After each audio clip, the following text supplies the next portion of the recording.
شكرا الله. السلام عليكم ورحمة الله وبركاته. أهلا وسهلا بكم جميعا في سلسلة محاضرة جديدة من محاضرات الانترفنشنال كارديولوجي. اليوم ثاني محاضرة مع دكتور باسم الباروني اللي هو Associate Professor في University of Manitoba والبروجرام دايركتور فور انترفنشنال كارديولوجي تريننج في ويمبنج كندا. محاضرة اليوم حيعطيها دكتور باسم حتكون على الكورونري اناتومي والانجيوغرافيك فيو. غير قبل ما نبدأ في المحاضرة يعني حاجات بسيطة، يا ريت تخلوا المايك متاعكم على ميوت بوزيشن، وكان عندك الكاميرا تديرها اوف خلال المحاضرة باش كنا نركز ونسمع المحاضرة يعني بهدوء. لو عندك أي سؤال تقدر تكتبه في الشات بوكس أو تخليه نهاية المحاضرة، وأنا إن شاء الله نسأل دكتور باسم والإكسبرت بانل. اليوم معنا يعني مجموعة مميزة من الإكسبرت بانل، الدكتور محمد حميد من ليبيا والأستاذ الفاضل تعلمت عليه دي لما كنت في ليبيا، دكتور مهيار الحمداني يعني أشهر من نار على العالم، من الناس المميزين جدا في امريكا هنا وفتحوا الطريق لهالدكاتره هنا. وفي طبعا دكتور عبد الغني ابو نواره مميز بكل مدخلاته، يعني تشرفنا بمعرفته الفتره الاخيره. هو جنرال كارديولوجيست ويدير في كوروناري انجيوجرام. فاهلا وسهلا بكم جميعا، مشكورين على الحضور، وان شاء الله محاضره قيمه وتكون في استفاده للجميع. دكتور باسم تفضل. السلام عليكم ورحمة الله، شكرا على المقدمة. ندير الشير سكرين. طبعا أول حاجة نعتذر في الشاشة متاعي في مراية وراي وتعكس على الصبعة، فأعطى يمكن انبهار شوية يعني، ف hope it doesn't affect the quality. الشهر اللي فات تكلمنا على introduction of coronary angiogram. اليوم بنركزوا على coronary anatomy and angiographic views. The coronary anatomy, coronary arteries, عندنا زوز. The left coronary artery and the right coronary artery. The left coronary artery arises as the left main from the left coronary cusp. The aortic valve just above it in the aortic root, there are three cusps: left coronary cusp, right coronary cusp, وفي واحد وراهم the non-coronary cusp. So the left coronary artery comes off of the left coronary cusp, while the right coronary artery comes off of the right coronary cusp. The left main has a relatively short course and then divides into two main branches: the left anterior descending and the left circumflex. Okay, the left anterior descending goes anterior in the interventricular groove. So the interventricular groove, a space that's between the left ventricle and the right ventricle from the front of the heart. On the module of the heart, we'll go over that. While the left circumflex goes in the AV groove, so the groove between the left atrium and the left ventricle, and gives off obtuse marginals to supply the lateral wall. And then finally, the right coronary artery comes off of the right coronary cusp, goes in the right AV groove, atrioventricular groove, between the right atrium and the right ventricle, gives off RV branches, and then goes all the way back to the heart to supply the PDA, posterior descending artery, and the posterior interventricular groove, and then gives off posterolateral branches to supply part of the posterior wall. Okay, we'll skip that part.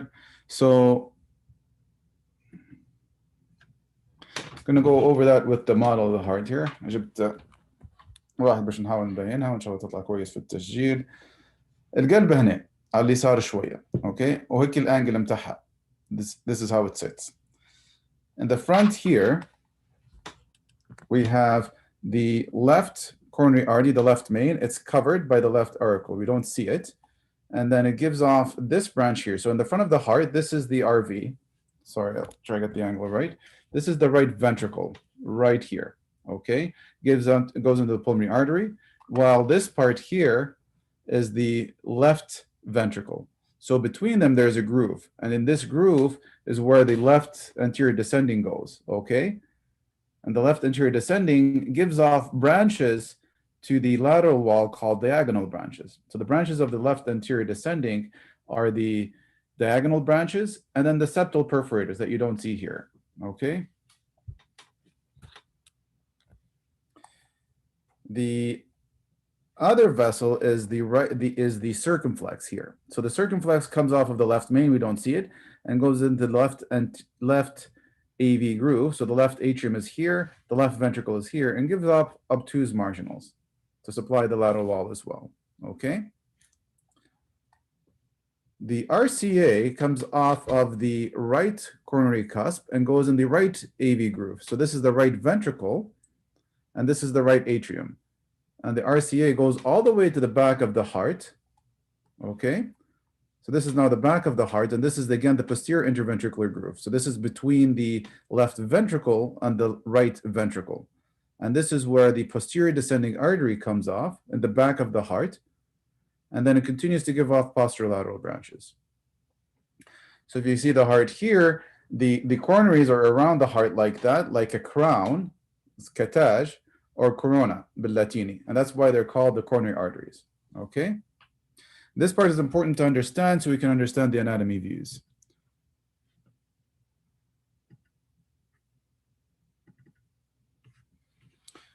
So again, left main divides into the LAD in the anterior interventricular groove and the circumflex in the left AV groove, while the RCA goes around the right AV groove all the way to the back of the heart, gives off the PDA, posterior descending artery, also called PIV, or posterior interventricular artery, that goes in the posterior interventricular groove, and then gives off some posterolateral branches.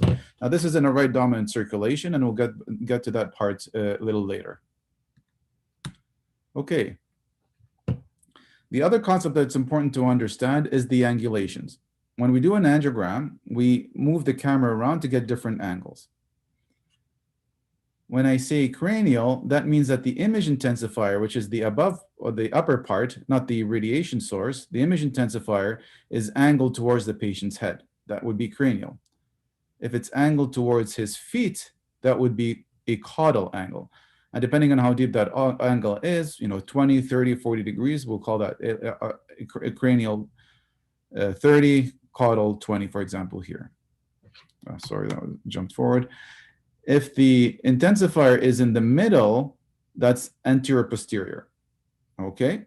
That's from you could have a cranial or caudal view, or just central. Now, in the other plane, if we look at the patient's feet, if the image intensifier from the foot angle was towards the patient's right, that would be right anterior oblique angle, or RAO. While if it's towards the patient's left, that would be a left and anterior oblique angle, or LAO. So it's really from the foot where the image intensifier is. Okay, and combination of these angles will help us understand the coronary views.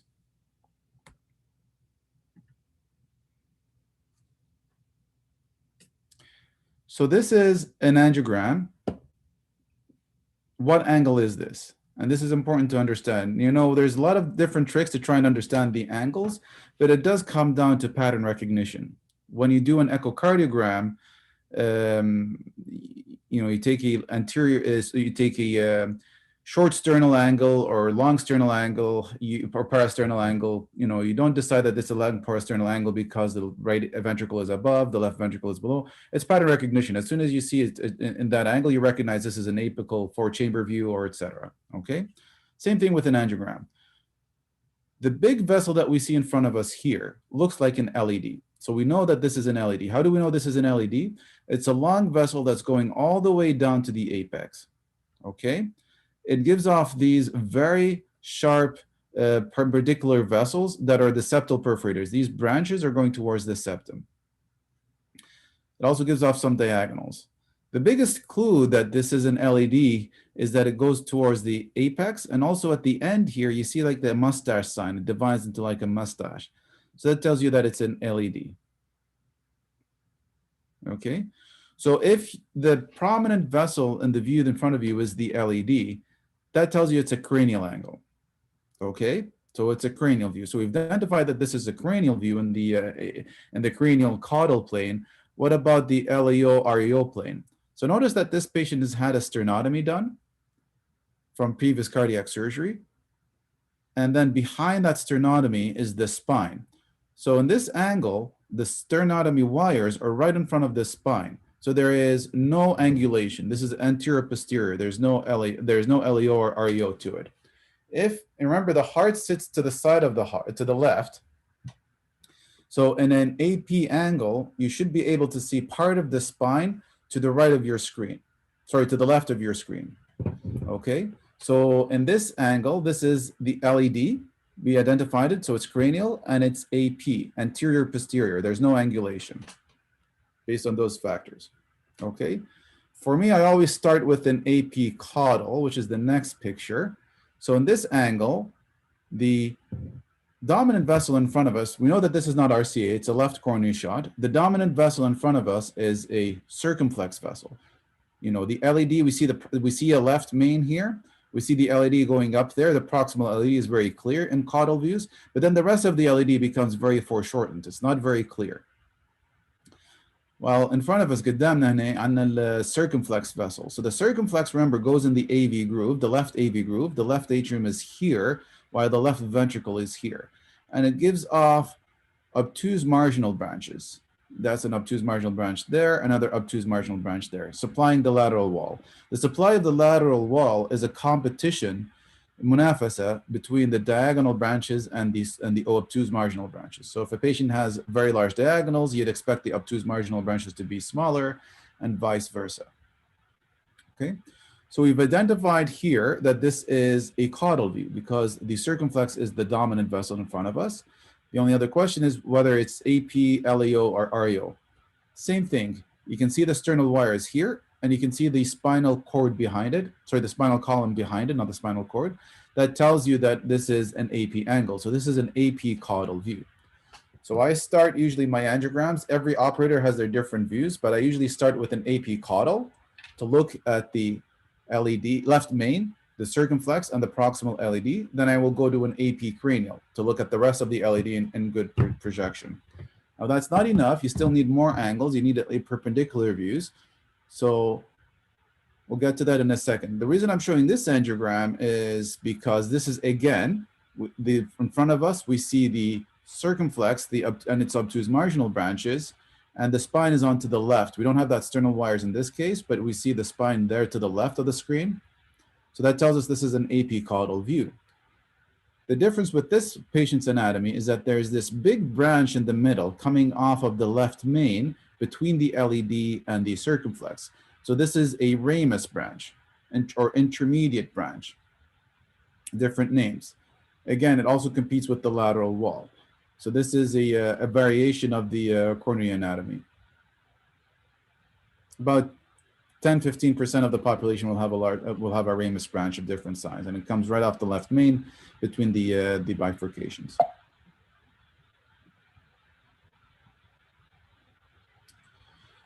Okay, so now this is another view. So first question, is this a cranial angle or a caudal angle? So you can see here we have very clearly the big vessel in front of us is an LED. The LED is coming all the way down to the apex. You can see that mustache sign I mentioned earlier. I'll just pause it. I'll try to time it right. So the LED is coming down there, going to the apex. You can see that mustache sign. There's these septal perforators coming perpendicularly off the vessel, supplying the anterior apical septum. That tells you that that's the LED. So we have identified that this is a cranial view. So the next question, is this AP, LEO, or REO? So notice here in this angle, we see the sternal wires here, but we don't see the spinal column at all. So that tells us this is not AP, and because we don't see the spinal column at all, this is RAO, right anterior oblique. And you can see also the LED is pointing towards the right more instead of coming central. The ribs behind that are going to the right. These are all signs that this is an RAO cranial view. So my usual views would be AP caudal, AP cranial, REO cranial, and then finally this shot here, which is the spider shot, or also known as the spleen shot. This is basically an LEO caudal. Okay, so again in this angle, we're looking at the circumflex in front of us. That's the most dominant vessel. We see the proximal LED, but then it becomes all foreshortened and not very clear. But notice that here you have the spinal column right in front of you. So we've identified that it's caudal because we see the circumflex in front of us, but there's this big spinal column behind us in the view, which makes the radiation exposure higher. This is an LEO angle. So this is an LEO caudal, also known as spider shot or spleen shot. I'll get to that in a second. So those are usually my 4 angles for the left coronary system. And then if needed, I'll add some more. So this angle here is a caudal view. The big vessel that we see in front of us is the circumflex. The circumflex is going in the AV groove and then gives off very large obtuse marginal branches. And they go far down there quite a bit, and we see them very clearly. We do not see the spinal column. So this tells us that this is an RAO-caudal view. When do I use the RAO-caudal view? When I have a foreshortened circumflex. So this is the same exact patient, same angle with an AP caudal. So notice here, the circumflex is dominant. We see the spinal column to the left. So this tells us that this is an AP caudal view. Notice that in the AP caudal view, the obtuse marginal distal parts are very foreshortened. So by moving the angle towards an RAO caudal view instead of an AP caudal view, we're able to open up those obtuse marginal branches more, and we're able to see them better. So if you have foreshortened obtuse marginal branches that you need to see better, an RAO caudal will open that up for you. And if you had to do PCI, it's a better angle to see what you're doing. Iliocranial, so this is a cranial view. The vessel that we see in front of us is the LED. There's some ISR here. It goes all the way down to the apex of the heart. Don't see the mushroom sign, the mustache sign very clearly here. The septal perforators are behind us, so we don't see them.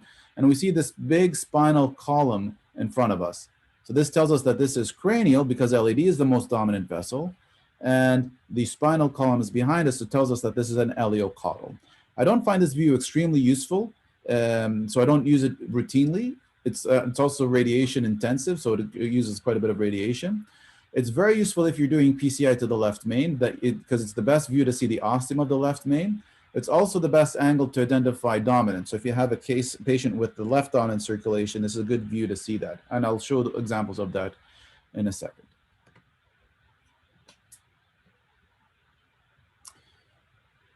So now a few different examples of angles. So this is a patient that has, so these are the same patient, different views. So you have them side to side for comparison. So in this angle here, the LED is in front of us. It goes all the way to the apex. We see septal perforators. So this tells us that this is a cranial angle. There's a diagonal coming off the LED, a large diagonal coming off of it there in the proximal LED. It's a cranial view, but we really don't see the spinal column at all. The LED is going towards the right side, as are the ribs pointing towards the right. So this tells us that this is an RAO cranial view. Same patient. This is the LED in front of us. We don't see the septal perforators clearly here because they're behind us. We see the spinal column in front of us. This tells us that this is an iliocranial view. So same patient, RAO-cranial, iliocranial, and then the same patient with, again, this is a cranial view. We see that the LED is in front of us. The spinal column is towards the left. So this is more of an AP cranial angle. The other features of this angiogram, there's an old stent in there with severe ISR in the middle there.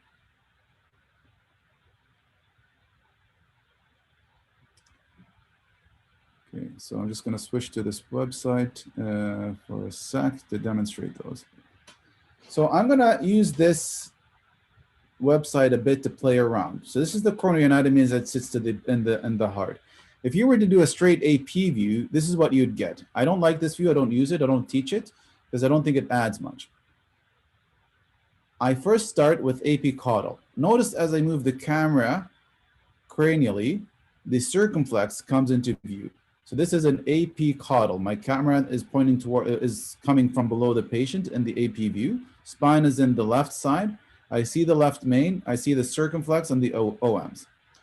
And then I move it to a cranial view. So this is still AP, still AP, still AP. And now notice that the LED comes into the frame. We see the mid and distal LED very clearly. The proximal LED is actually a bit foreshortened. You see that better in the caudal views. Then from here, from AP cranial, I move to the RAO cranial. So notice now that we shouldn't be able to see the spine because it's to the side. We see the LED in front of us and it's going towards the right. Okay.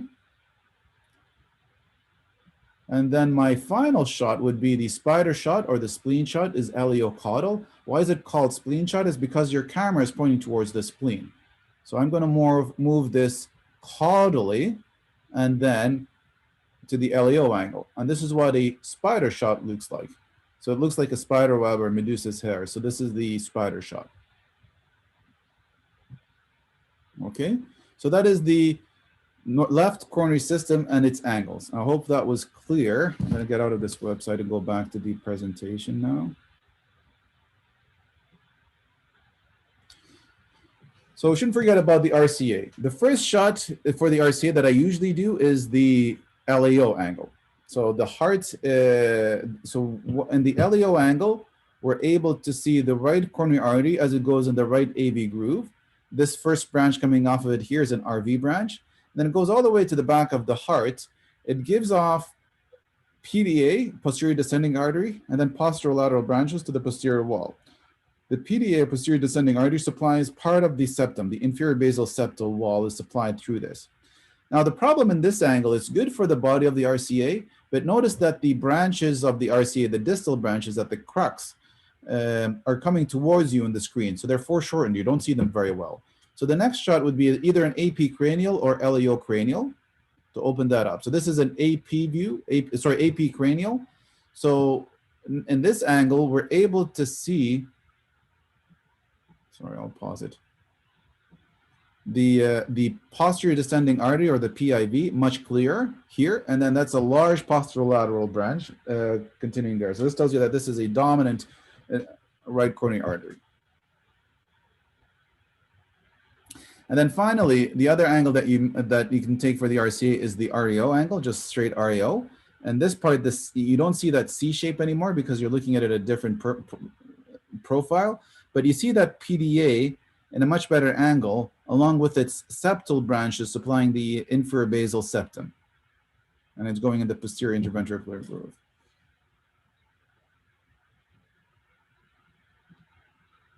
Okay, so what I've showed you so far is to deal with dominance, with the right dominant circulation. About 80 to 85% of the population have a right dominant circulation. So what is a left dominant circulation? In a left dominant circulation, remember the left circumflex goes in the left AV groove, gives off obtuse marginals. It will continue to go around all the way to the back of the heart and give off a left PDA, okay? So the posterior descending artery, instead of coming off from the RCA, will come off of a dominant circumflex. That's about 10% of the population.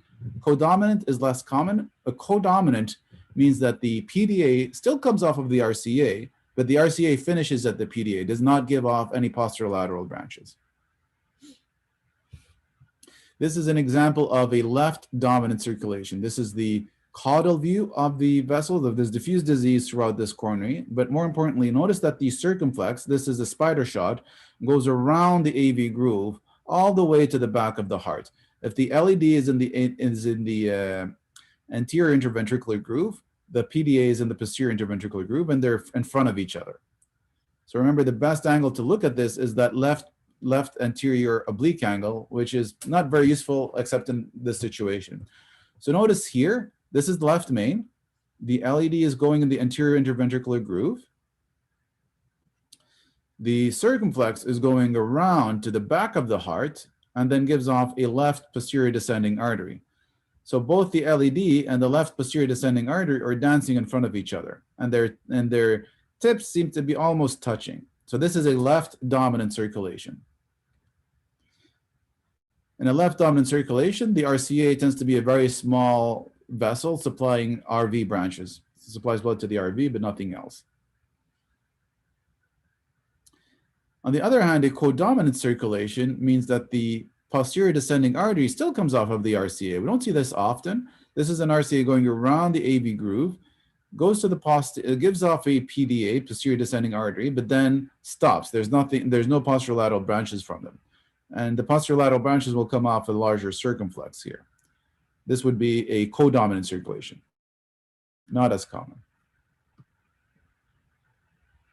Now, why do we take multiple angles? Why not just one AP cranial, AP caudal, and get out of here? Well, the thing is, disease is not usually, or plaque or stenosis are not usually central. They're usually eccentric.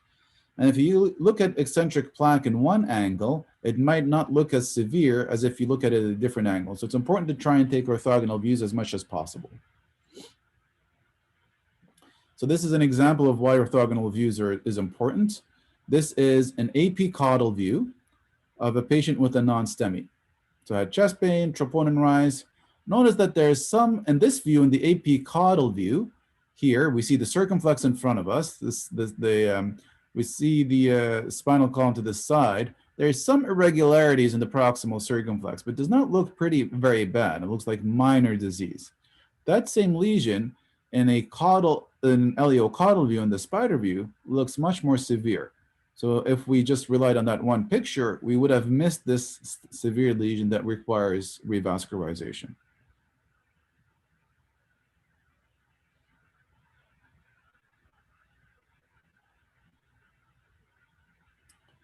Okay, the other part of the diagnostic angiogram is to do an Lv angiogram.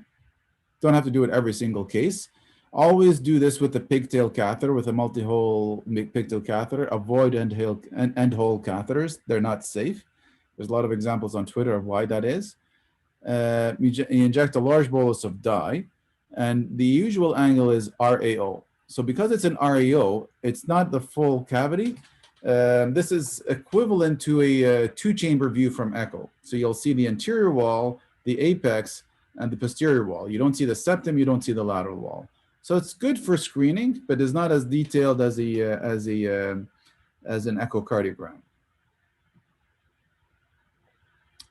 It does give you important information in a patient that's not doing well. So this is an Lv angiogram. Notice that there is this chamber, big chamber filling in the back that should not be filling. So this patient has, so this is the left atrium that's filling backwards from the left ventricle. So this patient has severe mitral regurgitation. So this is an Lv angiogram done by one of my colleagues, and this is an LEO view.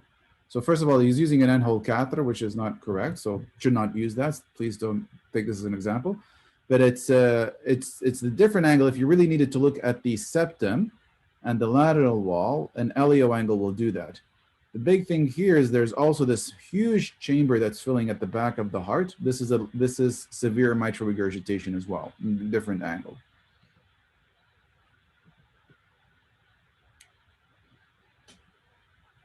I think on the group, there's been a lot of discussions about a case similar to that. So a patient who comes in with a late presenting myocardial infarction, he's in shock. You can hear a murmur, you're worried about a mechanical complication. The usual Lv angiogram is done on the left in the RAO angle. Notice here that your catheter is sitting in the aorta, right? This is a pigtail catheter through the aorta. But we actually see another major artery filling. What is that? That is the pulmonary artery. So the only way that the dye can go from the left ventricle into the right ventricle up the pulmonary artery is if you have ventricular septal rupture or ischemic defect. So if you want to see that in a better angle, do that in LEO. This is the septum between the chambers, and you can see that there is a connection between the left ventricle and the right ventricle filling the pulmonary artery. So you can get that diagnosis of ischemic VSD very quickly with an Lv angiogram. I think it's very useful here, especially sometimes echocardiogram can miss that in the acute setting. Okay. So in coronary flow, we describe it as STEMI flow. There's 0, 1, 2, and 3. And what does that mean? I'll get to this in an example. This is a patient with an anterior STEMI. This view here is AP cranial on the right because we see the spine. Now you're supposed to see an LED here, but it's missing. This is the same patient with the view in the AP caudal. We see the circumflex in front of us. There's an LED here that's completely blocked. So this is what an anterior STEMI would look like. So this patient has two lesions, one in the LED, and then there's other tight lesion in the circumflex here. The flow in the LED would be TIMI 0. There is no flow across the LED. The flow in the circumflex, notice that the flow is very normal. As soon as you inject, both the proximal and distal circumflex fill equally. This is TIMI 3 flow. So the whole vessel fills. So TIMI 0, no flow. TIMI 3, normal flow. Easy so far. In this patient, there's a really tight lesion in a circumflex, so in an obtuse marginal of the circumflex. So this is the circumflex is in front of us, the spine here, so this is AP caudal. Notice that the dye does not fill the vessel completely. So there is flow across the narrowing, but it does not fill the circumflex completely.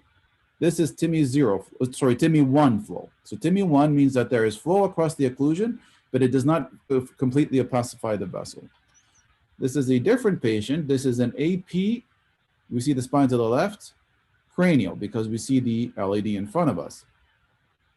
Notice that there's a very tight lesion in the mid-LAD just after a large diagonal branch there. That's a diagonal branch coming off the LAD. And the whole LAD does opacify, but slowly. It's not brisk. It takes a few beats for the dye to get down there. This is TIMI 2 flow. So TIMI 0 means there's no flow. TIMI 1 means there's flow across the occlusion, but it's slow and does not fill the whole vessel. TIMI 2 means there is flow across the occlusion, and it opacifies the whole vessel slowly, while TIMI 3 means that there is normal flow.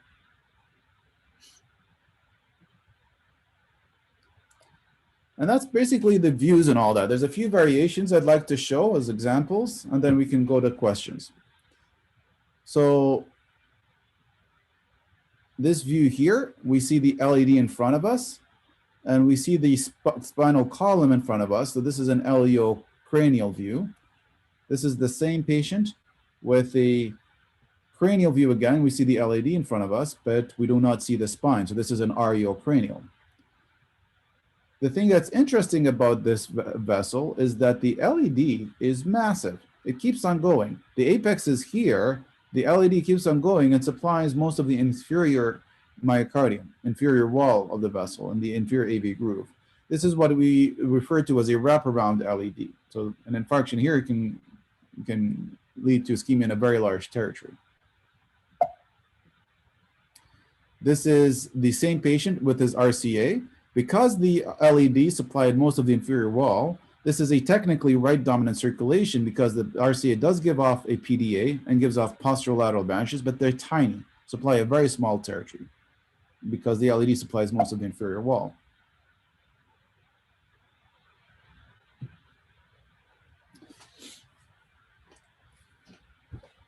Alrighty, this is to show a Cto lesion. So this is a patient who has LAD that's stented, but then there is a large diagonal, so diagonal branches coming off the LAD that is occluded. There is no flow down there, but you see very faint filling of it retrogradely. So this LAD, this diagonal branch down here is the diagonal. So technically this is a TIMI 0 flow vessel because there's no flow antegrade, although there is filling of the vessel retrogradely. This is the same patient with an REO cranial view. Septal, the diagonal is occluded right there, and we see some collateral filling retrogradely.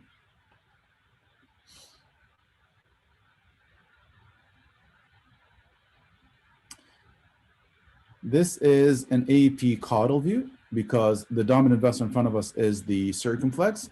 The spine is on to the left of the screen, so we know that it's AP and it's caudal. The interesting thing here is that both the circumflex and the LAD are coming off of the left coronary cusp separately. So this patient doesn't have a left main, he has a separate ostium of both vessels. So that is something we see intermittently. So the left main, so the circumflex comes off on its own and the LAD comes off on its own. This patient does not have a left main. This is the most common congenital anomaly of the or variation of the coronary arteries. So AP caudal view, AP cranial view. Big thing here, there is no circumflex. There should be a circumflex coming off here going in the AV groove. We do not see it. Where is it? As soon as you see this picture, the possibilities, there could be a flush occlusion of the circumflex. Very likely this LAD or left main looks very smooth. I don't see any occlusions, but it could be that there's a CTO of the circumflex. It could be that the circumflex has a separate ostium coming off the left coronary cusp, as I showed you in the previous case, But more likely when you see that, think about an anomalous coronary artery, an anomalous circumflex. So in the anomalous circumflex, the circumflex actually comes off the right cusp, sometimes off the RCA, sometimes as a separate ostium. So notice here when we inject the RCA, there's a trickle of a dye going down its separate vessel there. So to actually get to this vessel, we had to wire the RCA to stabilize our guide, and then we're able to see that there's an anomalous circumflex coming off of the left cusp.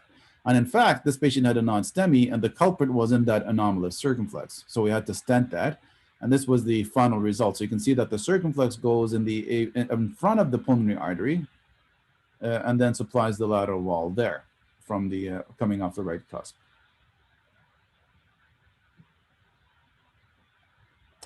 This is a patient who had an anterior STEMI. This is the first picture that the operator took. And, you see this, where is this left main occlusion? Usually left main occlusion is not compatible with life. The patient doesn't have a long time to survive.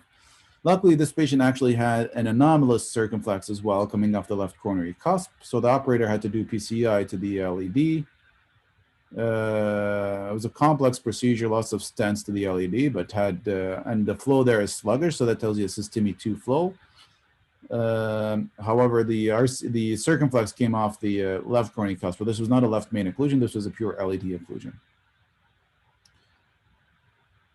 All right, and I think I'll stop there and allow time for questions, because I hope it wasn't too involved there, or too. I see there's a lot of questions in the chat.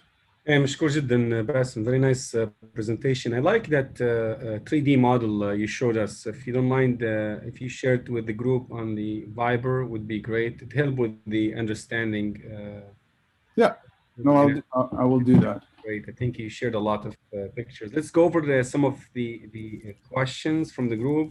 Dr. Osama Bozgaya, but let me first open the panel. I'd like him to allow people to unmute themselves for our panel. Dr. Mohammed Ahmed, Dr. Mahyar. Thank you very much, Dr. Basem. Excellent presentation. Thank you. Actually, very comprehensive and simple to teach. Very, very, very good information. Thanks. دكتور مهيار, أي تعليق على البرزنتيشن بصفة عامة, يعني someone new starting معك fellow في الكات لاب?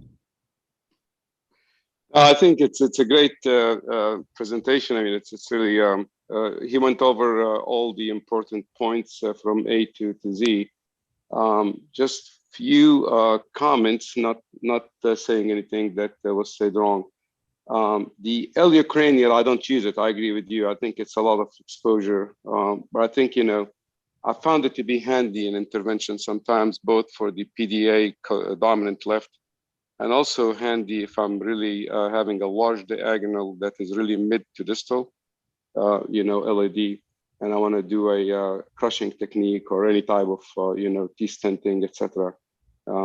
It appeared that it will really open that angle very well in the iliocranial than ariocranial or any other views. My standard views are usually Harsler and reverse Harsler, which is a iliocranial, but it's a little bit of a thin of an angle. So it's not really the bad one that gives a lot of exposure. And I found it to be nice. I tend to be like you, do AP caudal and AP cranial. And if everything is stellar and clean, I'll just move on to the RCA. Otherwise, I extend more with more angles. So few things to say that for the audience that, we are dealing with the 2D images. So anything you look at, it's really not fully exposed. And for that reason, you have to really try to look for another angles. And the angles could be perpendicular or could be otherwise. It's up to your imagination really to really define exactly what kind of angle will help you. Dr. Basem already depicted a very nice case where an AP caudal really missed a very important lesion in the OM. And that's exactly what a good angiographer cardiologist should do, especially if there's a question, depends on the clinical scenario of the case. And then if you see some hazy picture, some irregularities, or some overlapping of the vessels, you have to really try your best to find out what would be the best angle to really try to open, the overlap.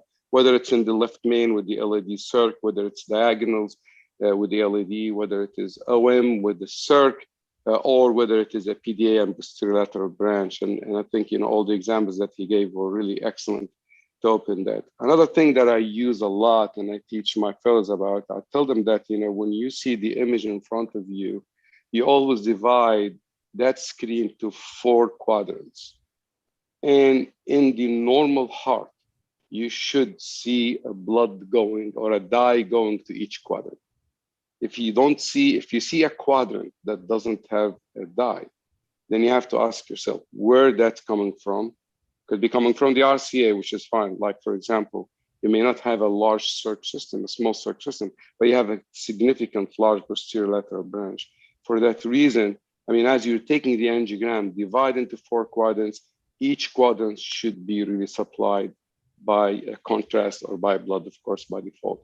So that's another also issue that I always try to teach them, because many times when we do acutes, it doesn't have to be the large territory acutes where you have an LAD or a large circ or a large RCA, but it could be as simple as just a diagonal branch or an OM branch that you lose. Some people, they were asking, is ramus same as OM or not? And I think, we can go and talk about that forever. For billing purposes, which I really like, ramus is a branch. It's not an OM, it's not a diagonal. Please keep the ramus as a ramus because I need to bill for that. But regardless, any high diagonal is equal to a ramus is equal to a high OM. These are the 3 are the same arteries. It's just for some reason, one patient has it a high diagonal. So almost, you will never have a very high diagonal just at the beginning of the LAD. You probably will never have a ramus intermedius with that one. Similarly, if you have a very high ramus, almost, it's not like impossible, almost you will never have a ramus. So when you have a ramus, most of the time, your diagonal is a little bit distal, or not far distal, just not really very prox. And also your high OM will not be very prox to the circ. So, but ramus is a different branch. It's by its own, at least for billing purposes. And then, but the territory of the high diagonal, the ramus and the high OM are the same territory, competing for each other, as as Basem said earlier. This is really a nice talk. I really like it. Again, he mentioned about the LVgram, and it is very important. And I tend to do it, routinely, because, to call a stat echo, it is available and it will become, by the time they come, I'm already done by my heart catheterization. An LVgram for shock patients is probably the best thing you do early on before you start looking for any coronary anatomy, because you can really either find an acute MR or find a VSD, and that can change a lot of what you do throughout your case, and maybe you have an early diagnosis, because none of us is putting a proper stethoscope anymore as used to be. So, unfortunately, or our fellows, let's say, because we come late to the case after they bring the patients on the table. I guess from all what I've heard, I think that's all I have to comment. Thank you. بارك الله فيك. Very good point دكتور ماهر. بنقول لك على بعض النقاط شويه. عبد الغني، سن تعليقك بصفه عامه كومنت بصفه عامه على lectures, something you would add, or someone who start doing a hard cat, what's your advice? لانك انت you have a different perspective. انت يعني invasive general cardiologist, صح؟ Exactly. I do more general, honestly, and I don't do complex PCIs. Definitely, I would always start with, I would say, good history and good physical exam. So always don't miss that quickly. It shouldn't be like very comprehensive, but very quick history and physical will help you. You will be surprised. You see lots of reasons when you even delay the cath or even consult. If the patient has a cath before, I would strongly recommend you look at the previous images. It will be very helpful to you. You'll be surprised to see different things that you didn't expect. For example, the anomalous arteries that come from different areas, you will see them, and that will save you time to look for them. Always remember to minimize exposure to contrast and exposure to use the amount of dye you use. These minor things that we do them generally. Big thing is to remember the normal anatomy. So try to keep that normal picture in your eyes and your head all the time, and look at the pattern. So when you see the abnormal, it will be easy to identify. And if you're missing something, you should think about where is that coming from. So you will not be able to identify if there's anything abnormal or if anything missing unless you know the anatomy, the normal anatomy and the normal variation. For example, the anomalous arteries and the dominance, which one is dominant, which one is not. Also, the views, try to minimize the views that you need. For example, if you have a young patient with normal coronary arteries, no need to take like 10 views. There's just take few views. For example, cranial, LAO, RAO, caudal, LAO, RAO, AP. That's all. You don't need to take like, unless you really think about something missing, then you have to fish for it. Otherwise, if it's completely normal coronary arteries, just take few. That number one, you minimize the radiation, and also you minimize the contrast use. Lv has been used historically, commonly before, but now less commonly. But I'd strongly recommend to use it when it's needed, especially if with cardiogenic shock. If you think about mechanical complications, it will not take long. Just use it and use the big tail to do the Lv. Don't use the other catheters to minimize risk of perforation or damage to the myocardium. And always start with simple cases. I don't think you should start as a beginner with a complex case or with look for like complex cases, complex PCIs, and try to build up on that from the normal to simple cases, then you move on to complex cases with the late training. Again, excellent talk, Basem. I really appreciate the time you took to prepare for this, and I hope people will benefit from it. This is just a basic, and people have to read, and with practice. So you have to read about the cases, around the cases, and practice them, and that way you build your expertise with time. Thanks. شكرا يا عبد الغني. عندي مجموعة أسئلة ومخلي الانفيجرام للأخير باهي، لأن عندي شوي ريزرفيشن على الموضوع ده. لكن دكتور محمد حميد هو اللي سمع المحاضرة، واحد كيف بادي وسمع محاضرة الدكتور باسم، هو دلعنا شوي اناتومي وموديل و3 دي، يعني اتس ا جود ستارت. اللي بيطلع منه واحد يعني كيف بادي او بيتفرج ان الكرينيال فيو كويسه اللي هو انك تفتح الارتي على طول، يعني مثلا ال دي والدياجونال بصفه عامه الكريني فيو حيساعدوك. الكادل يساعدوك في الشورت سيجمنت، يعني في الليفت مين والسيرك مور بروكسيمال. انت هذا هيك كفكره بعامه، لما تاخذ الار اي او والال اي او كل ما تمشي انجل اكثر، شنو يقدم لك انت لما تدير في الكات؟ يعني شنو هذا؟ تو اقول لك انا فهمت من دكتور باسم من لما كريني معناها نشوف مور ال دي والدياجونال والكاد المور الليفت مين والسيرك بالذات بروكسيمال ليجن، باقي الار اي او والال اي او هذه، يعني لما كل ما تزيد الانجل نتاعك شنو تقدم لك؟ وطبعا نبي دكتور حتى دكتور مهيار وباسم حتى تعلقوا لي وعبد الغني. والله الحقيقه دكتور ايمن، انا هذه واحده من النقاط اللي كنت حنعرج عليها. ان باختصار يعني الكرينيال views are useful for LED lesions and the caudal view are useful for the CERC lesions. هذه in general. طبعا caudal view فيها CERC lesions وفيها الليفت مين والبروكسيمال LED، هذا in general. لكن يعني مثلا في الكرينيال فيو the more you go REO the more the LED is horizontal in front of you, there will be less for shooting. يعني وكل ما تمشي لا حيكون في more for shooting. That's why زي ما قال دكتور باسم دكتور مهيار الكرينيال لاو كرينيال اليو كرينيال is a bad view. يعني حقيقة ما معظمنا ما نفضلوش نديروه إلا في exceptions يعني two exceptions اللي قالهم تقريبا هو الدكتور باسم ان لما يصير فيه bad overlap between the LED and diagonal Low view LO cranial view is a good view to separate them both of them.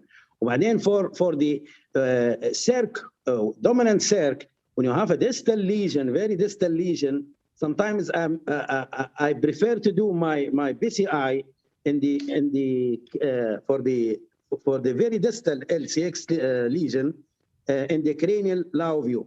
زي ما قال لك الدكتور لما يبدا البي دي اي هو اللي طالع من السيرك ف low cranial is a good view for this. بعدين عندي ملاحظه ثانيه عندنا many of our colleagues الحقيقه they are doing a bit few images يعني مستعجلين 2-3 images وامشي على طول يعني انا شبحت في بعض السي ديز نشبح فيهم ان 3 views 2 views for the LED and 1 view for the RCA and this is not good practice حقيقه يعني زي ما قال الدكتور باسم at least 4 views for the LED and 2 views for the RCA هذه minimum ولما يكون عندك any suspicion ولا عندك any doubt you have to take more views. هذا من الحقيقه اعتقد هذا من البوينتس اللي هم محمد كملت ولا ما زال عندك نقطه؟ I'm going to add just the not only the views, the amount of contrast. You have to use enough amount of contrast to visualize the vessels clearly. Otherwise, you may miss lesions or overcall lesions. So you have to take enough images and use enough contrast, but not to overuse it. So you have to moderation, as you say. خير الأمور الوسط. مظبوط. نرجع لباسم دكتور مهيار هو النقطة الكلاسيك تيتشنج اللي علق عليها باسم انك انت you have to have 2 views for the lesion. لما تبدا عندك eccentric you can miss easily. يعني any vessel you should have a 2 angle 90 degree so you don't miss the eccentric lesion. keep in mind زي ما قلت انت يا عبد الغني فكرة الكونتراست you want to limit الكونتراست لان نبغى avoid the contrast induced nephropathy. الحالة الثانية تاني only exception limited view اعتقد انكم حتتفقوا معي في الليفت مين. لما تلقى الليفت مين significant stenosis less is more لانك انت لو keep taking more shots ومور contrast زي ما عارف الكونتراست ما فيهاش اكسجين فالمريض اصلا اللي يدير في الكات يعرف يبدا يخش لك في دم وهيبوكس. I think that's the only exception ان في سي الليفت مين ولا مثلا اوستيال ار سي اي يعني very proximal lesion خلاص يعني you don't need much information. لكن بصفه عامه يعني I think more than one view is very crucial. نقطه دكتور محمد حميد مهمه جدا.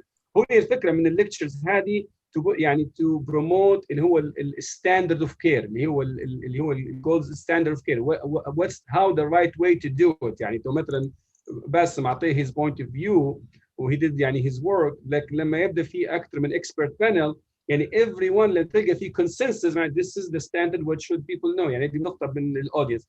باسم تعليقك على النقاط اللي قالها الدكتور محمد بعدين نكلم الدكتور مهيار يكمل.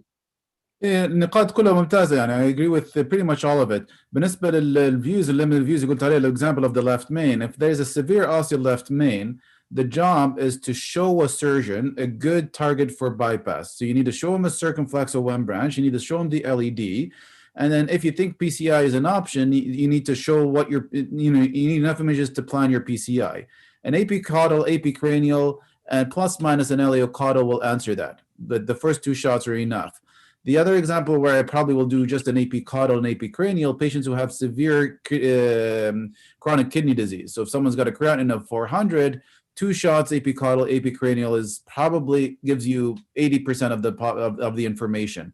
And then if you're happy with the results, good. If there's still more information you think you need, then you have to decide which angles to use. But other than that, the other angle, the LEO cranial, I completely agree. It's great for diagonals where the bifurcation might be challenging the angle. It's great for left PDA or even left posterolateral branches that are quite distal. It opens it up nicely. But you have to keep an eye on your radiation because they are high radiation dose. It's also very good for stenting the left main ostium. It actually is the best angle to see where the ostium of the left main is. And I think those are all the comments I have and what's been said. شكرا باسم. قبل ما نمشي للدكتور مهيار تعليقه الناس اللي يحضروا اللي هم جدد على الكات او ما يديروش في كات في لانجوج معينه يعني تبي تاخذ، مثلا لما الدكاتره يقولوا LAO كادل وكرين، هم على طول في البرين تاعهم يعرفوا التشينج، لان they've seen thousands of thousands. يعني being in the cath lab is not a simple thing. It's a patient's life mistake. So you have to take it seriously. We have to spend a lot of time seeing anatomy or films باش انت خلاص in your brain تركب ده الاناتومي الموديل اللي وراهونا باسم، غير مجرد تنحي من الالوان. جماعه الانترفنشن ما يحبوش الكالر بلايند. ف you have to see a lot of hard cat باش تفهم انت فكره هذه علاش الكريني، علاش الكادل. قلت لك هذه very good concept to start with، يعني فكره how to الارتريز.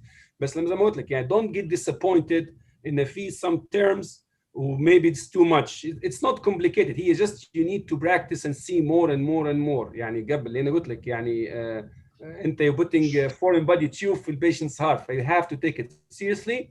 You have to, it's the cath lab is a stressful place لأن things can go south, people die. So you have to know your anatomy. You have to know your instrument. You have to be يعني confident with your team. build up. فهذه نقطة حبيت يعني الناس اللي قلت لما يسمعوا كريني وكادل مرات تلخبطوا شوية. It's fine. بالعكس it's يعني باسم اظني قالها بطريقه سمبل، والاكسبرت مان نحاولوا يعني يضيفوا نقاط مهمه جدا. لكن قلت لك هذه حاجه مش تتعلمها يوم وليله، تبي سنوات باش تعلمها. دكتور مهيار بتعلق على نقاطها، هي اللي تكلمنا عن نقاط مهمه جدا. والله يا انت وانت تتكلم تفكرت حاجه يعني مهمه.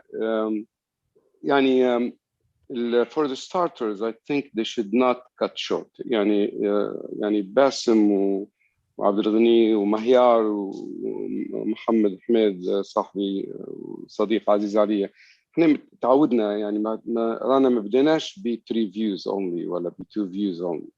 يعني اظن standard views اللي هي at least 4 for the left, at least maybe 5 is actually the typical in the books for the left, and 2 for the right are very important to start with. Then you have to really train your eye on different views and understand those views and angles very well. And it takes some time to develop, oh, I just need 2 views, I just need 3 views, I just need that. And I can really go through my case, easy with these type of decisions. So there is a standard, and there's a standard number too. So less than 4, it's considered, even in the court of law, less than 4 is probably sometimes can put you into a medical legal problems. So the norm is 4 and above, but we do 2 views and we do 3 views, but we can justify that by experience, and we can justify it by the need for that case, whether it is a high GFR or whether it's an acute emergency. For example, if I have an ST elevation to the right, I can do just 2 views to the left and move to the right very quickly, because I'm a fan of getting the picture of the opposite before I go to the culprit, because sometimes you never know what you're getting. So if you're thinking it's a right and you want to do it first, you may have a left main on the other side, and once you open the right, the patient is dead from the 90% left main. So sometimes you have to take a view of the area that it's not really that you don't think it is affected before you do that. Is it common? No, but something that I've seen, and it's really a patient coded forever until they made it. So few things like that, but for the most part of it, everybody's saying, I think we think alike because we just have done it for some time. And yes, we don't like colors because we don't have to soft our hearts. We have to be really strong on the table there to take care of it. You know what I'm trying to say? No time to play. طيب فتوني بنرجع لك على ال Yeah. السؤال, do you do it routinely or only case by case basis؟ لأن أنت عارف قصة it's a lot of contrast, a lot of patient diabetic or high risk for diabetic nephropathy, their MPO overnight, dehydration. I hope you give me the right answer. Yes. Okay. So again, we have to be very, very, very clear about this. So do I do it? So I do it with every cardiogenic shock that comes. This is my first review. I do. Put pigtail, get that first. Is there a mechanical complications or not? I want to know what I'm dealing with. I want to know exactly. I may need to put an impala. Is there a thrombus in the apex, or there's no thrombus? So there's so definitely for somebody who's really pretty sick, I think the first review should be an LVgram. I don't know why not. It's not going to take that much time. And, you know, I mean, you know, at least this is how I do. So I start with that one. You mainly you rely on it لما عندك patient unstable in shock, صح? Yeah. The patient on shock, anterior ST elevation MI who is really, you know, hypertensive. Again, I mean, if I want to do mechanical devices, because I don't use balloon pump anymore. I don't think it's even worth it to use, but that's okay with all respect to. أنا سألتك علاش لأن باسم يضحك عيون قلوب باسم من عشاق ال جرام ديما يحط ال جرام. لا. It has to be. I mean, anybody who does not do LV gram, okay, I mean, that's fine. You're just an invasive cardiologist. I mean, there's nothing wrong about that. But if you're an invasive cardiologist, you have to do an LVgram. But then, I mean, we go to the next point. So is it in every case? No, you don't have to do it in every case. I mean, you know, you can use your own judgment. Somebody comes with a CKD, so, you know, you don't have to. I mean, if it is really a cold case, meaning that it's not a cardiogenic shock, or it's not even an acute ST elevation MI, but it's just a non-ST MI, unstable angina, etc. I don't think that you have to do an LVgram in every case. But if the patient doesn't have a renal insufficiency, if, you know, I mean, why not? I mean, it is a valid, you know, information. And there's some metrics in the hospitals. You have to, I mean, again, this is, you know, culture of hospitals, you know, different from Canada, maybe different from England, different from Libya, different from everywhere. So there's metrics that we have to meet, and these metrics, some of these metrics are important. Yeah. مصداقا لكلامك يعني نشوف حتى الدكتور محمد وعبد الغنيش الانبوت يعني زي ما قلت انت البيشنت اللي gonna add information LVgram will be valuable والبيشنت مثلا انت تجيك old lady شكلها in STEMI coronary normal doing LVgram you can find she has a stress cardiomyopathy تاكتسوب different patient already had a completely normal echo و have يعني you find the lesion you fix it يعني why you added يعني patients صح يعني كيس دكتور محمد حميد انت تدير روتيني LVgram ولا كيس باي كيس دكتور مهيار؟ نو الحقيقه احنا بالنسبه لي انا شخصيا يعني طبعا انا واعتقد ان زملائي في ليبيا حتى هم نفس الشيء احنا عندنا الايكو ماشين انسايد دي كات لاب يعني هو الديفرنس في البراكتس يعني اعتقد ان في كندا في امريكا الايكو عندك ايكو كارديوغرافر هو اللي يدير لك في الايكو وكل شيء لكن احنا عندنا كارديولوجيست هو اللي يدير في الايكو ويدير في كل شيء فانا الايكو ماشين عندي في الكات لاب when I am doing the echo for me more safer اني ندير له quick echo ونشوف اذا كان عنده مثلا septal rupture ولا severe MR ولا something like this يعني other than doing Lv Angiogram فبالنسبه لي انا شخصيا I'm doing very infrequently الحقيقه very infrequently I'm relying mainly on echo which is available on site. أنا لك أصحاب عبد الغني. I think it's a good idea that you have an LVgram available and you do it for selected patients. As Mihiyar mentioned, for cardiogenic shock patients, even if you have an echo, sometimes you see a normal septum, but in a few hours, the septum ruptured and you may miss it. So it's a good idea to have an LVgram done. I always say, is there a need for LVgram or not? So I would say, if, for example, if you have an echo and you're happy and there is no cardiogenic shock and the echo result is good and there's no need for an LVgram sometimes with that patient. If you have creatinine of 400 and you think that there's no mechanical complications, another case you may avoid LVgram. And for example, if you hear a murmur and you're worried about it, so you have to do an LVgram to see if it's severe MR or a septum, even if the patient is not in cardiogenic shock. So I think you still need to do an LVgram in selected patients. Echo definitely will help to minimize using it, but still we should use it. And also for training purposes. I mean, you will lose your skills if you don't do it frequently. LVgram sometimes can be challenging in certain cases. And especially how to diagnose patients like you may miss, you do an LVgram, you miss an VSD. Sometimes you don't look carefully or you don't use enough contrast. So I still use it selectively. عبد الغني غير الوقت عشان well said الفكره ان I think there's a agreement in well selected patient not routinely. باسم عشاق ال LVgram. I think Lv Angiogram is great for OSCEs. Exams, they're great. They give you good images. What is this? Angiometry. So it's very important. I have seen lots of VSDs missed by the urgent echo, diagnosed on the Lv Angiogram. I've seen that.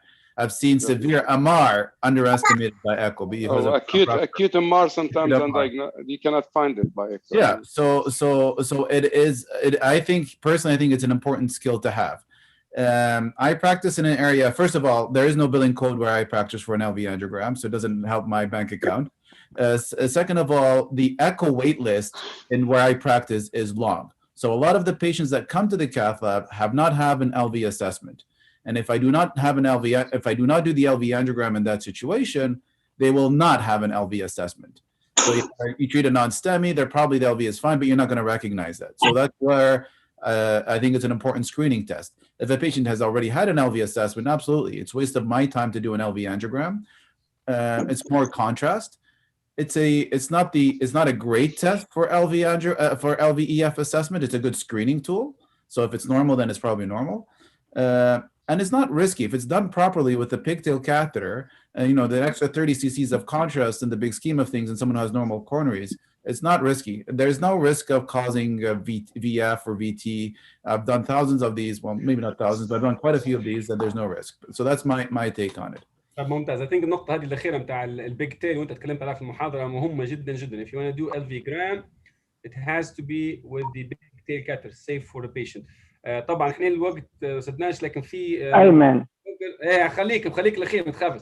في أسامة بهلين. أسامة بهلين بيك الو السلام عليكم. وبنخلوا عادل المتربص عنده different perspective. أسامة بهلين. افتح المايك. خلاص بقى تفضل يا عادل. ختامها مسك. بندركم السلام عليكم. بندركم زي نيلسون مانديلا مرة سألوه قالوا منين جبت الحكمة منين جبت يعني ستايل اوف يور جادجمنت وكذا. قال لما كنت صغير قال كنت نمشي مع ابوي للمجلس نتاع الحكماء نتاع القبيله نتاعه. قال بوي وانا ما نتكلموش بك نخلوا جماعه يكملوا في الاخير. قال بوي يقول كلمتين بس عرفت. فتعلم انه هو يعني بكي نسمع لكن طبعا داير لي ميوت بارك الله فيك لكن تو بشد المايك. انا بنسال كم من سؤال لان I think some of them probably في البدايه شكرا لباسم was a wonderful lectures. I learned a lot myself actually being staff in cardiac surgery for 11 years and also شكرا لعبد الغني ومهيار ومحمد for the superb panel for the discussion for all the feedback. But from the surgical perspective أنا لما نشوف angiogram I see a lot of variety. كل واحد يغني يا ليلى واحد يقول لك أنا هيك وكل واحد يحلف لك من جهة this is my way this is the way. بس في اللي تلقاه زي ما أنت قلتوا 3-4 شوت وتشاو تعتمد على هل هو يدير فيه للسيفير اس ولا سيفير MR or diagnostic. لأن لازم نفرق ما بين type of angiogram done for a particular acute coronary syndrome ولا cardiogenic shock. فهنا still there's no one size fits all. You have to individualize medicine regardless what's happening around with the guidelines. I like individualized medicine, tailor it to the patient need, tailor it to the presentation. جاك واحد severe MR حتى تدير له 2 views تلقى مرة 3 views بس تم يقول لك normal coronary. جاك واحد severe S peripheral vascular disease وكاراتيد تنقش فيه شوي. acute coronary syndrome وعلي بالون بامب وأنا مش عارف ولا cardiogenic shock هذا you spend time more and more. So this is I think my point. The other point that I would like people to talk about it is assessment of degree of MR. يعني degree of MR if you have a proper Lv angiogram. I wish Basem had some nice images and they could end the grade 4+ MR is very clear angiographically. الحاجة الثانية اللي هم الحالات اللي جو acute coronary syndrome ويبدأ عندهم type A dissection. I've had few cases in my practice. What's your take on this? والحالات اللي يكونوا في الacute coronary syndrome وcardiogenic shock وانتم جايين radial approach.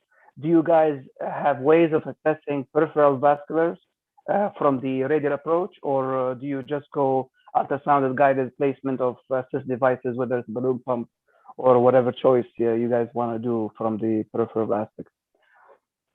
Last but not the least, please لما واحد يكون severe peripheral vascular disease وجاي وعنده left main, please do a quick Cine shot showing the ascending aorta because it helps.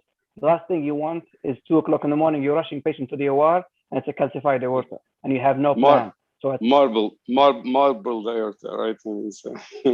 yes, because I'll tell you, the last question or last comment, when you have at 2 o'clock in the morning, who's going to do the echo for you and the echo in the cath lab? And I would ask all these interventions, how many of you are comfortable doing echo and getting good images? Even the echocardiographer, which is Ayman, one of them, I think it's a specialist or a technician who are taking the images for you. So at 2 o'clock in the morning, if you're relying on an interventionalist who's coming straight to deal with a PCI, I don't think you expect from an untrained echocardiographer to get a quick images, unless you have an in-house echocardiographer staff sitting available. So I think Lv angiogram is a must in a cardiogenic shock, and it's very informative, and it gives you all the information you need. Plus, of course, if you do not forget to listen to the chat. شكرا وبارك الله فيك. الوقت بيسكر ساعه ونص مجموعه الاسئله مهمه. هو شوف النقاط بسيطه على السريع، بنعطي لباسم ولا الاكسبرت من اللي يردوا على النقاط معينه باهي بدايه الاورتيك ديسكشن. بالنسبه للمحاضره هي الفكره منها يعني basics of angiogram. الاسئله بتاعك يعني more advanced which is okay and we can address it. Very good point. قصه بتاع 2 AM انا شخصيا لما نوض الصبح نلقى 2 AM ايميل فور ستيمي نقول انا I choose the right profession. يعني لما نرجع ما نحبش النوض يعني. الحاله الثانيه اظن الدكتور مهيار قال لك ودكتور محمد حميد مثلا. الدكتور محمد حميد he has an echo lab في الكات لاب. he has access to it, he use it, he's done, he's comfortable with it يعني he doesn't have to do many. بالنسبه للدكتور مهيار ودكتور باسم قال لك يعني in the cath lab يعني they're more comfortable with LV gram, feedback log, they don't have someone available. بس يا ايمن احنا no we know that we do have availability. The availability, we know the quality of the echo يعني when it is done in that kind of environment is not good. So that's what I'm saying is I think I agree with Mahyar and Basem. You're more likely you're going to miss some of the mechanical complications. لأن أيام بعتي لك البي جي واي 4 resident جايب الماشين وما يعرفش حتى يدير السيت اب، ولا جايك واحد in house مازال ما هوش trained. You're not going to have the staff, and if you want to wait the staff to drive or come in for an MI, I think the patient might not. This is the issue. The staff is available, but the staff is on call, so they have to drive for 20 minutes, 30 minutes to be there. By that time, you're already done with your LV gram. You already probably put a stent and finish the case, or whatever it is. So I guess LV gram. That's why it's really very handy, very important. Unless you have it like what Dr. Mohammed Ahmed said, that you just do it on spot. On the other hand, some of the other questions I can probably answer. I don't think that the LV gram degree of MR, is really important where you're going to depend on what you're going to do next. But for a teaching standpoint, there is from 1 to 4, and it just depends on your classification, of the LV gram along with the right atrium. And the degree of that opacification, we grade it from 1 to 4, which can help you. But I think I always really questioned that, and I always said, so what's the difference between +3 and +4 by LV gram? I don't know. I'm not good at it. I never really even say, I'll just say severe MR, moderate MR, and mild MR. I never really grade it as +1, +2, +3, +4 like some people, and I'm jealous they can do it and I can't do it.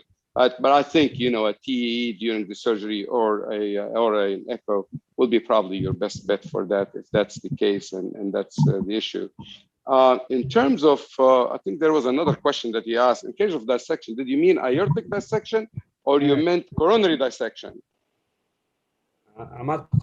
Aortic dissection. Oh, aortic dissection. That's I'm gonna call you right away for aortic dissection. I'm not gonna waste the time. I'm not gonna play with but it. Sometimes لا عادل دكتور لو سكرنا على الساعة ونص وناخذ في دكتور أسامة بوزقي عنده سؤال دكتور مهيار على الفي انجيوجرام done before or after coronary angiogram. أنا أقول لك شخصيا لما أنا كنت في التريننج I have 2 faculty. One of them they do it at the end, the other one does it at the beginning. Right. I mean, in my practice, I don't do it. I do it at the end, except if it is an emergency. I do it at the beginning. But I mean, it's well known. I mean, Cleveland Clinic and some other places, Emory, I believe, they do it at the beginning, and they want it to be at the beginning. So I guess so. Just so everybody would be the habit. So for acute cases, just do it at the beginning. But does it really matter? I don't think it matters, because as Abdul Ghani said and others, you have to do it to start with. Maybe you don't if it's not needed. You may not have to do it. So, but overall, at the end of the case, we do it, except in emergency. Yeah, بشكل عام دير فهم at the end of the case حتى أنا. But if someone's coming in who looks really sick, I want to know, and that I'm worried about a mechanical complication, that's the case where I do it early on, because that'll help guide the whether or not we do an intervention as well. Exactly the same. Yeah, we do it selectively. So if you think about mechanical complications, better to do it at the beginning to know what's going on. Otherwise, do it at the end, unless there's other means of knowing the LV function. Then if there's an echo result or something, then there is a need. So you select your patients based on their needs and do it either before or after. Mostly after, but you can do it before for selected patients like cardiogenic shock. ممتاز جدا. اخر سؤال لعادل، لو في حد بالحضور عنده سؤال، نشوف الدكتور خالد وليد يفتح المايك وعنده سؤال. اتكلم على لما المريض يعني think he's going for cabbage و take a shot for ascending aorta باش يشوفوا الليمة. Standard of practice يعني or no? No. Not anymore in my practice. No. It doesn't make a difference at all, because I think they assess their own during the surgery. They assess the lima.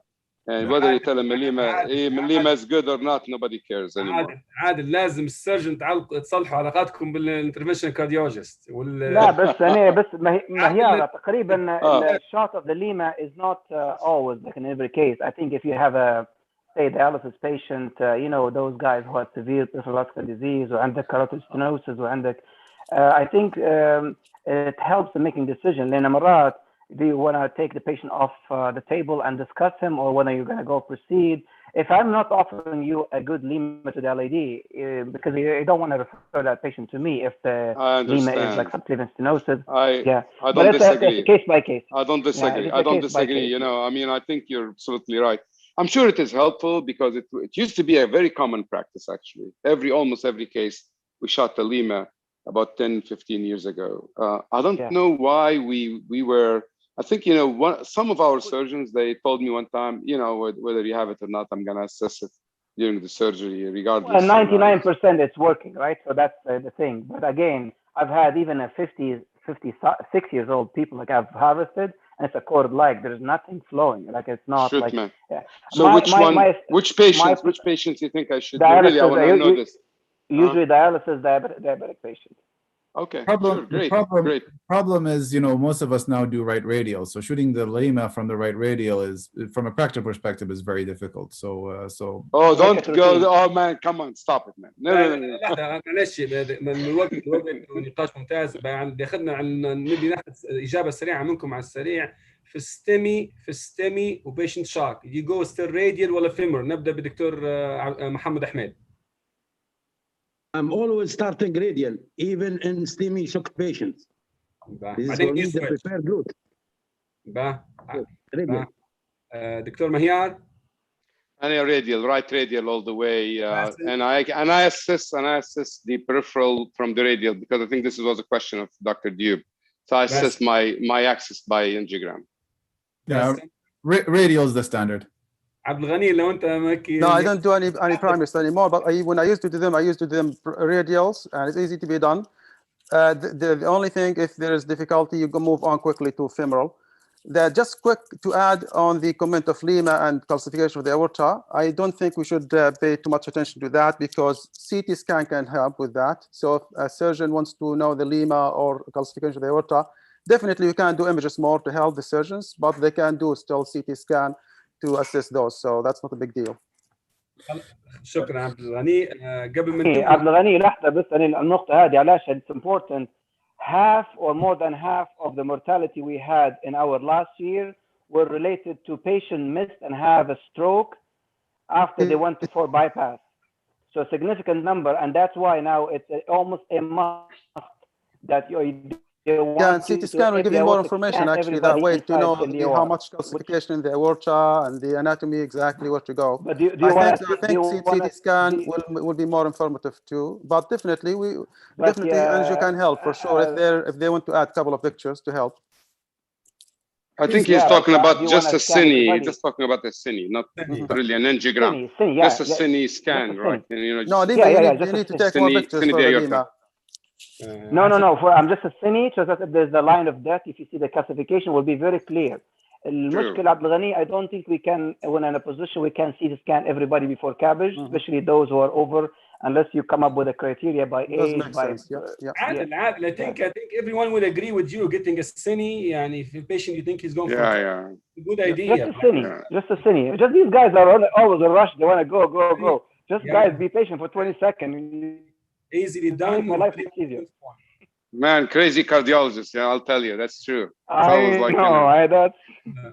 يا ايمن انا لازم نمشي after a minute. عارف في سؤال واحد بس في الشات. I think we should address. Dr. Nasreen سألت على left lateral view.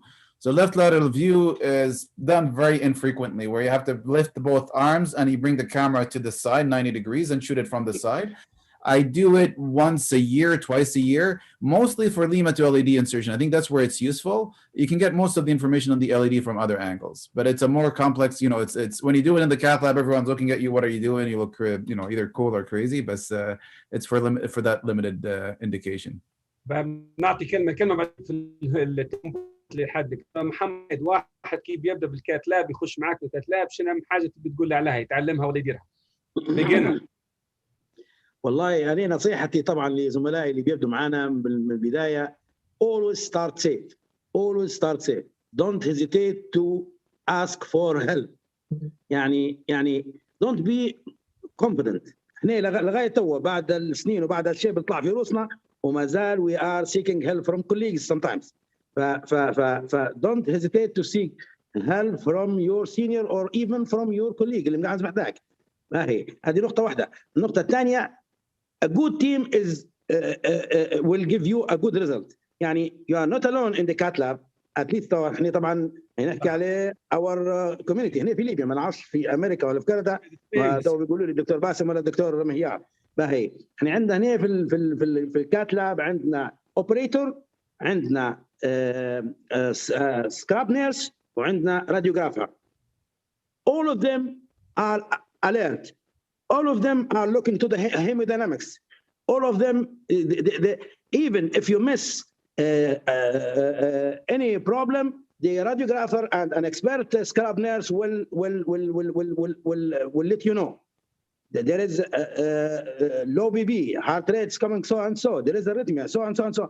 Be alert and treat the patient as a human being, not angiographic views. This is my comment. Very well said. بارك الله فيك. كلام أكيد. Building up a good team يعني very important. Don't be overconfident. This place make you humble. Ask for help, for advice. يقول لك 4 عيون أحسن من عينين. يعني الناس مرات أنت تفوت عليك حالات بسيطة مهما تكون. بالله باختصار دكتور عبد الغني، لأن الوقت مع السدنا ونبوش نطوله. أي نقطة بتعطاها لواحد كيف بادي الكات لاب؟ Same. I agree with Muhammad. Be safe, but also try to go to the basic. Don't forget to take good history, physical. Listen to the patient. Listen to the patient from the history and also to the chest of the patient. Look at if there's something. You will be very surprised. Sometimes you see hemoglobin of like 50 or something. You can't even do an angiogram. Creatinine is sometimes missed. So look at the blood work, the necessary blood work, not everything. And when you do the cath, try to be slow. Don't rush. Try to be safe. Don't push the catheters. Like, you have to be gentle. Don't push the contrast too much. Always try to be safe and look back. If there is any previous angiogram, you have to look at it. Try to train yourself to do that. It takes only 5 minutes. It will help you a lot. So if there is any previous angiogram, look at it. If there is previous echo, read the result. It will help you. I have seen lots of missed AS and MRs, severe MRs. You may not need to do an angiogram. Patient need to go to surgery. So you don't need to do PCI. I mean, if the patient has blockage, and because you read the echo result. So go to the basic, be safe, and don't be overconfident, but try to be competent, not overconfident. وعلى فكره نقطه مهمه، انا I believe ان ال people just starting or anyone going to the cath lab المفروض ما يكونش زي المدير يجيب يدير سكرابون يدير الكيس، لا كان ما يعرفش الهيستوري ومدار اكزامينيشن وشايف في اللاب الهيموجلوبين والبلاتلت والكرياتينين وعارف المريض كان عنده زي ما قلت انت كات من الاول، شايف الفول بتاعه ومدايره، المفروض ما يخشش الكات لاب. يعني you have to earn it to be in the cath lab، لان هذا يعني قلت لك it's a live decision making في البوينت. دكتور مهيار بالله معلش يعني باختصار، انت بكري قلت نقطه بتاع قصه الشورت كات كانت ممتازه جدا، نصيحه للستارتر وبعدين Okay, I'll make it very quick. Number one, they have to read about the procedure very well. Then you have to know the anatomy, where to stick if it's a femoral stick, what's the appropriate method for sticking femoral versus brachial versus radial, left radial, right radial, the anatomy, where exactly the wire and the catheter will go. Number one. Number two, learn first that you need to push the wire, and the wire has to be ahead of the catheter, and you know exactly where your wire is going and where your catheter is going. Number three, as you go, try to learn one by one, meaning that good access first, good passing wire catheters first, and how to engage first. Once you get the engagement right, then we can really talk about other issues and there's a cascade of things, and that's enough for now. I think there's so many things that you have to tell them every day, but I think just knowing the anatomy, knowing exactly how they're going to get the access, and knowing the wire and where the wire is going, that will be the most important thing. أنا أقول لك مثال، يعني إحنا مثلا في our training program the first year fellow they don't do any angiogram, only access. They know the story. After the first year they start coronary. يعني البروسيس يعني to appreciate الواحد. أيمن عندي ملاحظة بس واحدة بنقولها لأي قبل ملاحظتك هذا أنا لازم نستأذنكم معلش، عندي ارتباط لازم نمشي له. بارك الله فيكم إن شاء الله. بارك الله فيك باسم، أهلا وسهلا بك. دكتور باسم ما شاء الله مشكور، شكرا. تلاقوا إن شاء الله. بوينت بالمحاضرة متاعك وبرا. يلا إن شاء الله سلامات. منور باسم. أيمن أنا ممكن from the surgical side I probably for both who يعني it works both ways, staff and resident or fellows. Not I would say I see it every day or every week, but I've had several, I wouldn't say one or two cases where cases are referred to me and I go examine the patient and the patient has bilateral vein stripping. So I think as Abdelghani, I noticed Abdelghani is a big fan of going back to the basics, which I do too. And I think it doesn't take you more than a few seconds asking about history in the past and looking at the legs, because I think when you are on the table and you're trying to make a decision, having these pieces of information with you, it helps you to make a decision, whether you proceed, whether you pull the patient out and discuss him in heart team rounds. Because if you know and the fact that the patient has no vein or injected or removed or whatever, then you're already using the radial and the guy is on table. So I think knowing conduit availabilities being used, maybe has a fem pop, maybe has a cross fem peripheral vascular disease, a below knee amputation. So I think unfortunately these information usually are not conveyed to us over the phone. صحيح. هو زي ما قلت لك يا عادل يعني very good point. لكن هي I think we didn't cover this in details لأن يعني كان this is يعني basics for angiography. المهم خلال الموضوع الثاني طبعا مشكورين جدا، محاضرة ممتعة، نقاش أروع. المحاضرة الجاية الشهر الجاي دكتور عبد الغني الساعدي حيتكلم عن history of interventional cardiology. عادل يمكن أنت join us في الإكسبيرت بانل تعطي البرسبكتيف بتاع السيرجن يكون كويس.